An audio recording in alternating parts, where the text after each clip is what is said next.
भगवान शिव ने कई अवसरों पर माता पार्वती को मानव जीवन से जुड़े कई रहस्य बताए थे। भगवान शिव ने माता पार्वती को जो पाठ पढ़ाए वे मानव जीवन, परिवार और शादीशुदा जिंदगी के लिए काफ़ी महत्वपूर्ण है। भगवान शिव ने माता पार्वती को 5 ऐसे चमत्कारिक राज बताए हैं जिन्हें समझ लेने पर आपकी ज़िंदगी भी बदल सकती है। शिव न प्रकाश है न ही अंधकार, वे शून्य भी हैं और पदार्थ भी। वे समस्त ब्रह्मांड हैं, वे शक्ति के स्रोत हैं, वे शक्ति का हिस्सा हैं और खुद ही शक्ति भी।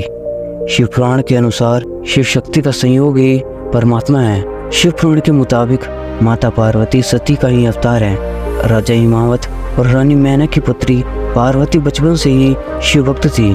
पार्वती माता के जन्म पर नारद मुनि ने भविष्यवाणी की थी कि वह भगवान शिव से ही विवाह करेंगी। बड़ी होने पर माता पार्वती की शिव जी के प्रति भक्ति बढ़ती गई। कई सालों की तपस्या और कई बाधाओं को पार करने के बाद शिव जी और माता पार्वती का विवाह हुआ।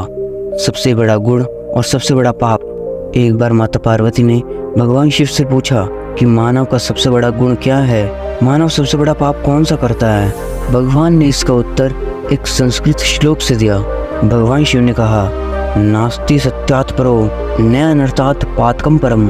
दुनिया में मान सम्मान कमाना और हमेशा सत्य वचन बोलना सबसे बड़ा गुण है। भगवान शिव ने माता पार्वती से कहा कि इस दुनिया में सबसे बड़ा पाप बेईमानी और धोखा करना है। धोखा इस दुनिया का सबसे बड़ा पाप है जो मानव करता है। मानव को हमेशा अपनी जिंदगी में ईमानदार रहना चाहिए।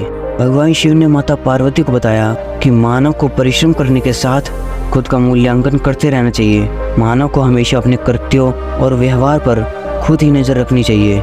किसी को भी ऐसे कामों में लिप्त नहीं होना चाहिए जो नैतिक रूप से गलत हो।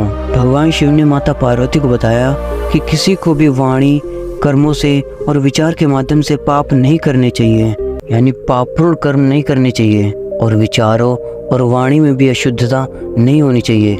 मनुष्य वही काटता है जो वह बोता है। इसलिए हर किसी को अपने जीवन में कर्मों के प्रति विशेष सतर्क रहना चाहिए। सफलता का एक मंत्र, मोह ही सभी समस्याओं की जड़ है। मोह माया सफलता के रास्ते में बाधा उत्पन्न करती है। जब आप दुनिया की सभी तरह की मोह माया से मुक्त हो जाते हैं तो आपको अपनी ज़िंदगी में सफलता प्राप्त करने से कोई रोक नहीं सकता। लेकिन आखिर इस मोह से बचने का क्या उपाय है? भगवान शिव ने माता पार्वती को यह भी बताया, सभी तरह के माया जालों से बचने का केवल एक उपाय है कि मानव शरीर की क्षणभंगुरता को समझा जाए और अपने मस्तिष्क को उसी अनुसार डाला जाए। इस एक चमत्कारिक मंत्र से बदल जाएगी आपकी ज़िंदगी। भगवान शिव ने माता पार्वती को बताया कि मृग तृष्णा सभी कष्टों का एकमात्र उपाय है। मानव को एक के बाद दूसरी चीज़ों के पीछे भागने की बजाय ध्यान में मन लगाना चाहिए। कर्म के चक्र और शरीर के बंधन से मुक्ति के लिए ध्यान का अभ्यास करते रहना चाहिए। ओम नमः शिवाय।